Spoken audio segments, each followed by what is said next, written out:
On Islam, 24th November 2015, part 3. So, in part 1, I was talking about the nature of Luciferian religion. Prophet Muhammad the, had three major things in Quran, which he was always spinning about. First thing, that he is the apostle, the prophet. The prophet, last one.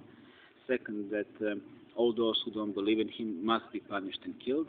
And third one, he was laying out the law for the Muslims, which is Sharia, which is the quote to quote law from the God. And now in part 2, I was talking more about the spin they make. About the Islam is religion of peace, and I was explaining that what that means. That means peace will come when all infidels are exterminated, and Muslims who know Quran know it. Those who don't know Quran repeat those who are receiving it. And second thing,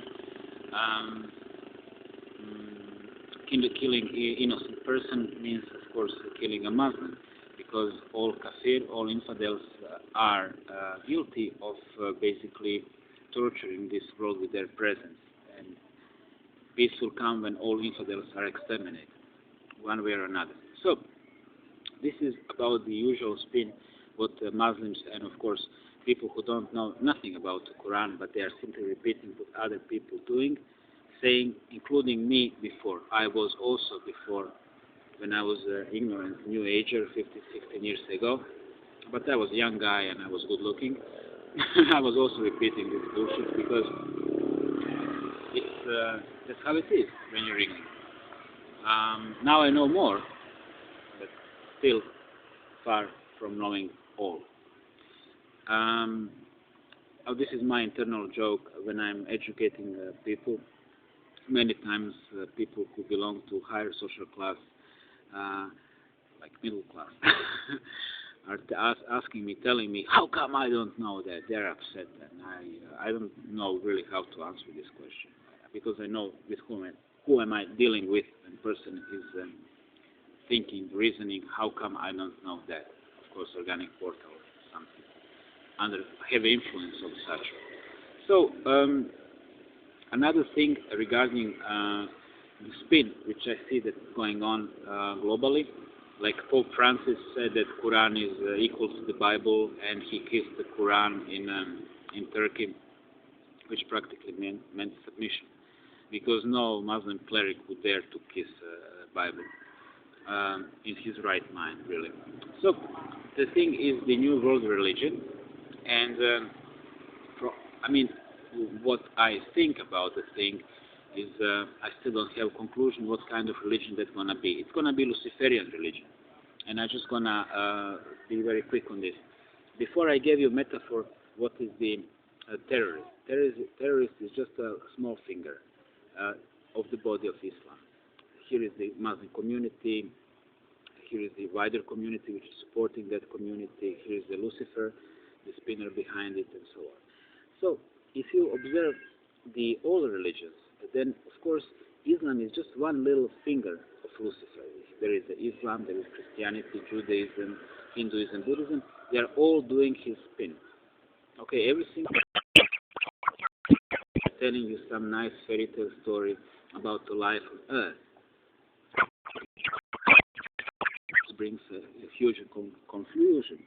The reality of your life on this planet is, if your soul, then you're put in a body to suffer. Once you die, white light gonna pick you up. You're gonna end up in some sort of container. And there you're gonna spend 8 years recharging. Once you're recharged, you're gonna go back to the earth, and this is simply cycle. What are we doing? And this is also explaining why Illuminati and Satanists are virtually bragging with the death science, because what is controlling them, what is their master, is virtual master of the death and a life, and of course this is the God in a Luciferian sense. So all these religions are subjected to that Luciferian idea of a God or a karma, somebody who is determining where are you going and what's going to be your next life and so on and so on. And yeah, I know this is a bit big because evil is big, and this is our situation. And of course, you're going to ask yourself, how come it's possible that I'm still alive and talking? Well, guys, evil is not in a hurry. It will get every single one of us. It will get us again and again until some miracle happens and we are off the hook and we are off this hellish, to be more precise, hellish situation of the stupidity and suffering we dwell in maybe billions of years. So, but there is one thing what made me think when Pope Francis started to do his creepy spin, and he is kind of creepy, you know, like, I am your friendly Pope, I'm not like the other Pope. Well, the one before him looked like that Chancellor from Star Wars, the Lord of Lord Vader. This one is like a friendly guy, but he's talking lots of bullshit. He's not to be mistaken. He is, of course, generational Satanist and Illuminati member. What else? And and another thing, like, if you have a religious leader, he is a Satanist. You know, guys, on this planet, under such a formidable and absolute control, it's absolutely impossible to have either anchor on TV or somebody doing a big spin without being part of them. And Illuminati and that evil which dwells in them, and not only in them, because every single person who didn't do his cleaning exercises from Corrado Malanga, and which doesn't really keep his mind on a high level, is under influence of that evil. So there was one more thing I really wanted to tell you about the whole spin as I said. Well, there is simply no way out. I don't think in like I really have to explain you everything what I have in my mind. The thing.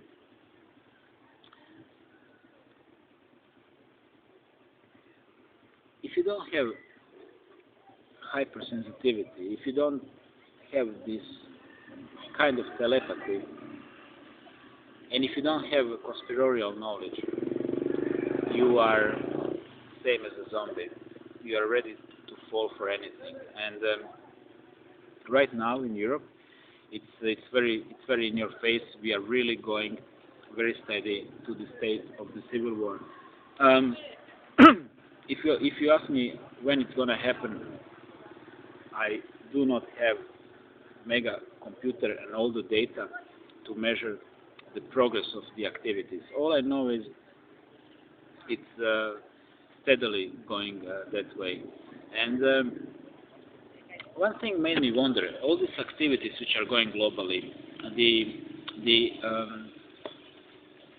I'm just gonna say it. I have this weird feeling that the next world religion could be easily Islam, and I'll tell you what brings me to that conclusion.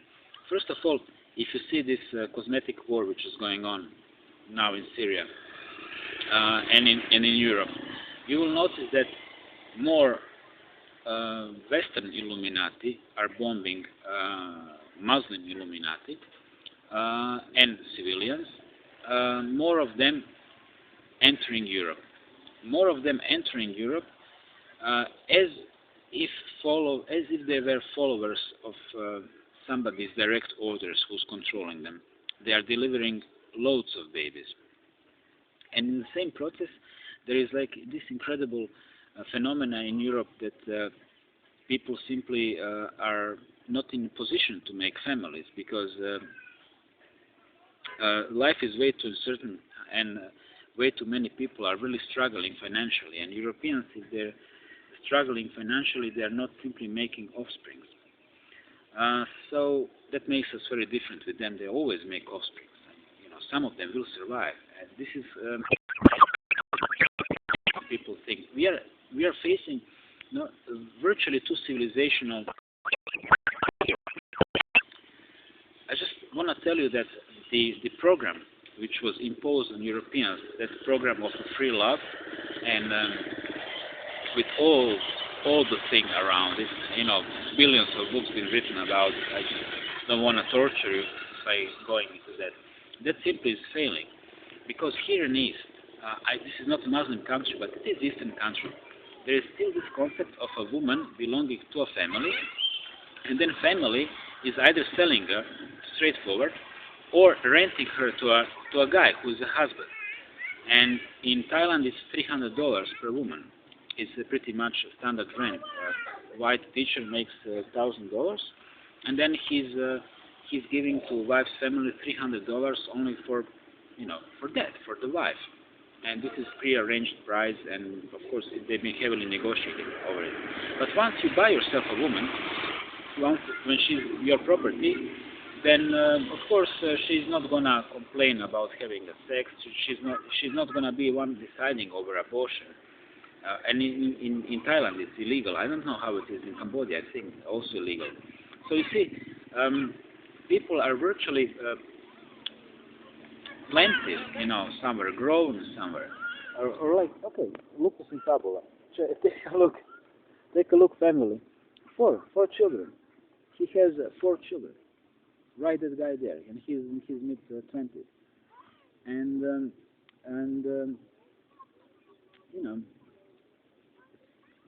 it's absolutely, for me, it's absolutely amazing to see that number of children everywhere in a country where in my whole building, 5-story building, there is one small child, and the next 5-story building in Croatia, there is one teenager. I think she's 14, and in the next 5-story building, you have no children, and next building to it, you have no children.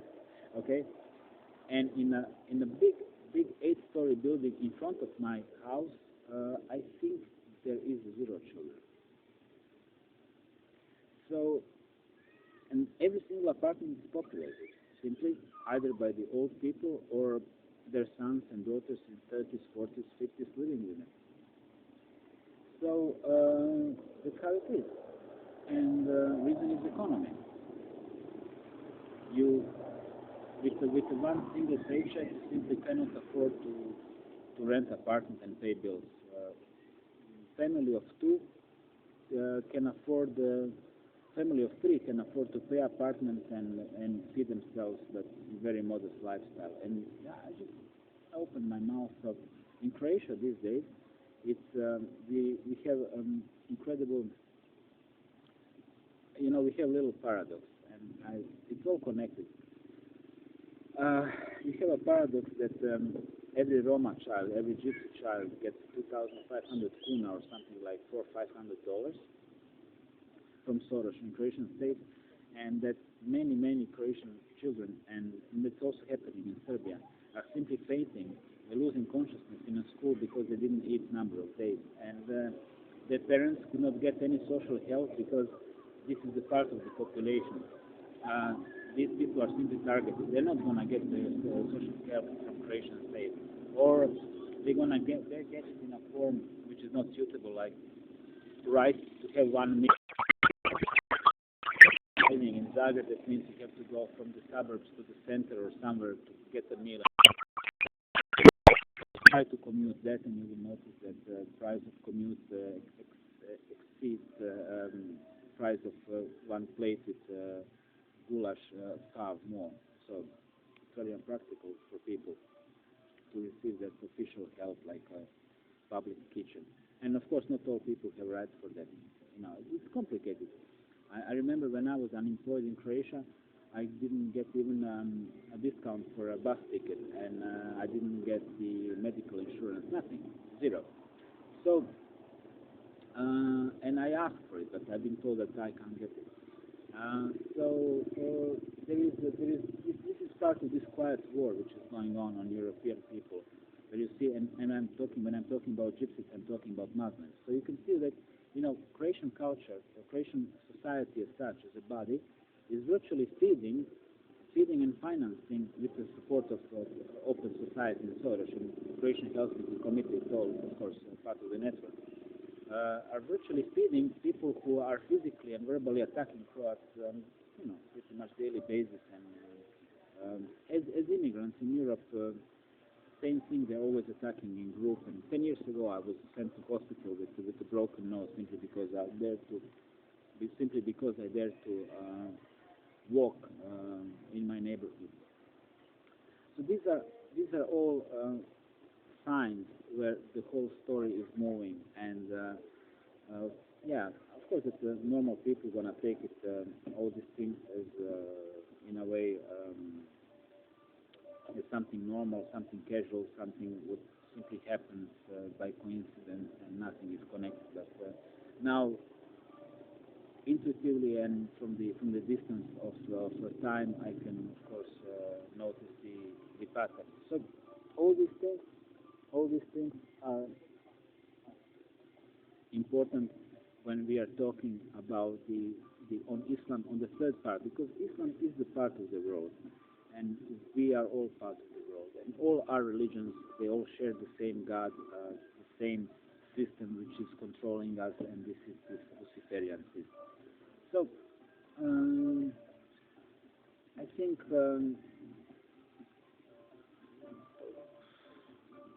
how people are always asking what do you think what it's going to be. Well, what it's going to be. You have two options, and you will steadily march into the option I'm going to explain you now. And this is the population, and after that, new version of the human race. What's going to happen?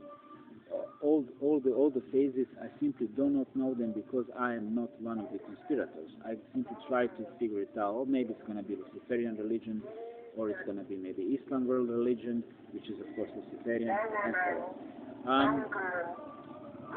There was more to it.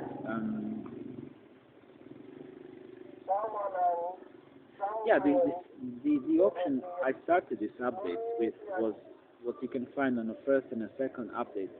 My firm belief that us, souls, who are waking up on this planet could connect telepathically and could launch a pulse, virtually energetic pulse, to move away tentacles of evil.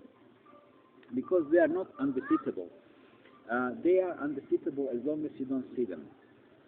So, today I watched 2 hours of a very interesting panel discussion between Evil on Green, Carissa Conti, Montag, James Barkley, and 2 other people I don't know. And on, I think it was 9:31, 9 minutes and 30 seconds or something, there was this very cool picture of a demon, like a multidimensional being, like a big silos in blue, connected with what's the time? Okay, yeah, but it's okay. I changed my time on YouTube. So it's the thing where the demon is connected to the people, and you know what? These demons are actually possible to push. You can, for example, you can attack a demon on a distance. And if you're shielded and if you know how to do it, you can leech energy out of him. You can also attack the Illuminati on a distance and anybody. If you know how to do first things, check out the Malanga, and after that, if you know, if you have experience into moving this mental space, and of course, if you I'll give you another example. In the year 2000, I've been attacked by in a dream, I started to repeat Satan, Satan, Satan, and then I was attacked by something powerful which hit me in the left kidney, and I was later on infection developed in the left kidney, and it was just horrible experience. And then after that, I started to fight in a dream, and right now, and it's been like 5 years ago, I don't even bother to fight in a dream. I can easily move away entity or simply attack it, try to make a hole in it, and so on and so on and so on. So so I came to the point where, for me, astral attacks are just, joke. They're happening in a dream. If I'm not the conscious dreamer. They enter in the state when I know it's happening, and I start to fight it off. And if I fail, and this was happening before, then I simply wake up and still feel entity by my side. And this is what people are panicking about. And this is something I really wanna tell you guys that you shouldn't be really bitching about these things that much, because these things, if you solve these things, are really not a problem, you know, because they are really far bigger than you can possibly think. And this is one thing, this is part of the experience I wanted to share with you, that you shouldn't be really afraid of the evil, and you shouldn't be really, when it comes to the spiritual power, we are the higher power, and all I want to say is, if we really unite, and that means if you guys not sure, and if I'm still around and alive, we could actually pull it. I could possibly find, in theory, I could possibly find people who will be strong enough and awakened enough to pulse it. So, yeah, it's a fairly simple phenomenon. Now imagine that at a certain time, a number of people is meeting, and everybody's meditating where they are, but we all meditate with the same goal. Same as this group of tourists is moving, led by a certain leader into certain direction. Same, we could first connect with inner spirit, and then after that we could launch one pulse after another and do exactly what they are doing. But this time we would do it for our benefit. And it's very possible. It simply requires enough people who understand the matter, who understand what I understand, and I guess you guys who've been watching my updates,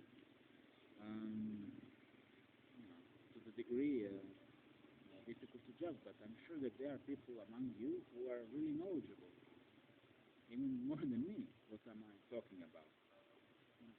Because it ain't over till that lady sings. It's not over. And we could prevail in this battle. I'm sure that we could. I'm doing really best I can, and I wish I could do more.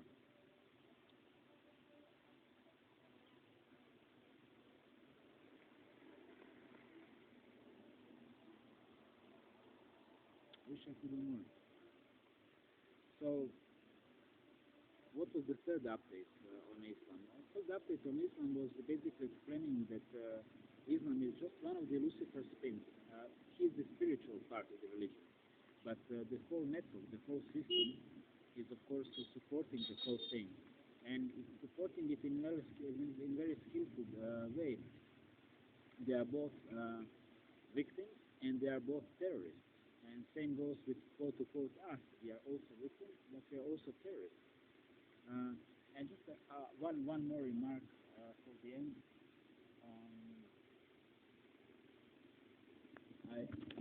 This is a bit weird, but see the police car? The tourists virtually came out of the police protection. So, you don't see them. But I noticed some agents as well. Is it that unsafe here? I wouldn't say so. But different countries, they have simply different things for dealing with matters. So,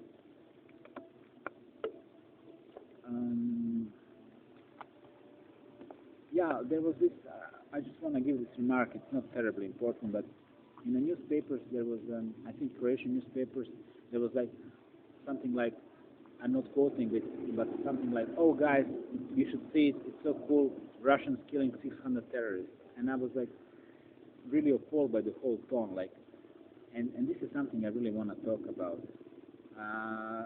The whole tone, let's celebrate human death. First of all, it's fucking impossible, sorry. It's simply impossible that all 600 people are terrorists. 80% must be collateral damage. But second thing is, you see I noticed this cult of death getting really getting stronger on YouTube, on the internet. Um, 15 years ago, when I saw first Snuff, and Snuff was some old white guy, young, his throat been cut by somebody. And when I saw it, I felt sick, and I and I ran out of the apartment. Uh, and it was in somebody else's house, and I simply I was overwhelmed. And now you can, like, on the YouTube, you can watch snuff hours and hours, either mass executions or beheadings or simply throat cuttings or pictures of dead children, women getting throat cut, you name it, it's all there. And on the other side you have and this was the Muslim snuff, and on the other side you have this Western snuff when they're posting those cool aerial bombardment footages, like like this is so sophisticated, this is like so cool and so on. This is just another thing, another level of programming, of making you less sensitive, of making you hate other people, and so on. And you know what, guys? I just wanna say, I always just wanna get with that strong G accent. Um, you know, when things happen, when terrorists kill Europeans, of course that I'm emotional. Of course that I feel that they are killing my people, because we all have certain types, we all have certain identities, and this ego is European, this body is white, and yes, I feel very upset when this is happening in Europe, absolutely. But the other, and then I can, like, even talk with the talk of the anger, which again, when I reflect, then I see, I see souls, and I see manipulation, and I see organic portals, and I see psychopaths, and all these structures are among all the people. But I am, of course, afraid for my continent, for my country, and for my people, because war is coming, evil is coming. Hundreds of thousands of people are virtually invading the European continent, and many of them are coming with the hatred in their hearts, and this is the sad reality as it is, and this is, of course, bothering me. If, how would you feel that? How would you really feel that if you can sense that 10 days from now there's going to be bloodshed in your street? And would you like be just comfortable, or would you try to warn people and so on? And this is the thing. I'm very worried. I'm very worried about my family in Croatia. And more than them, I'm worried about my family in Sweden, in Malmo. In the 1990s, they've been worried about us in Croatia. Now we are worried about them in Malmo, because Malmo is the crime capital in Sweden. So many women get raped. They're bombing. They're throwing bombs on the police. They're shooting, and they're very, very, dangerous. And I just gonna say one more thing before I finish. Also, a little bit of personal touch. What is my personal grievances with the Muslims in France and in Germany and England and so on. And this is, again, this is gonna sound so stupid, but sorry guys, I'm gonna say it. I'm coming from the Eastern Europe. We from Eastern Europe, we've been always watching over the fence. We've been always watching that far greener garden, and with envy, positive envy, with something. If we could live like this. I remember it was 1993. It was a war. I was learning German in my high school, among other languages, and it was 1994, right? And I had a very cool teacher. She was very nice, and we've been riding in a bus back home, and it was a war time, and You know, my family, we Caritas, pasta and oil. You know, people have been hungry. We've been so naive. We thought if capitalism arrives and free market and democracy, everything's going to be fine. It's just nature of the things. But just to cut things short, my German teacher, she told me, you know, Europeans, Germans, they're now going shopping. They're now buying 50 euro, 20 euro, 100 euro presents to make their friends happy, and this is how they live, you know. And Christmas was also coming for us, but at the best you could get a pair of socks or maybe underwear from your mother, and that's why as Eastern European I just feel, you know, incredible disgust to those Muslims, French Muslims who've been like living whole their lives getting 550 euro per month for doing nothing. In Croatia, you work your ass off for 550 euros, trust me. You're not even getting paid in many cases. You just work, and they promise you 550 euros, but you don't get it. So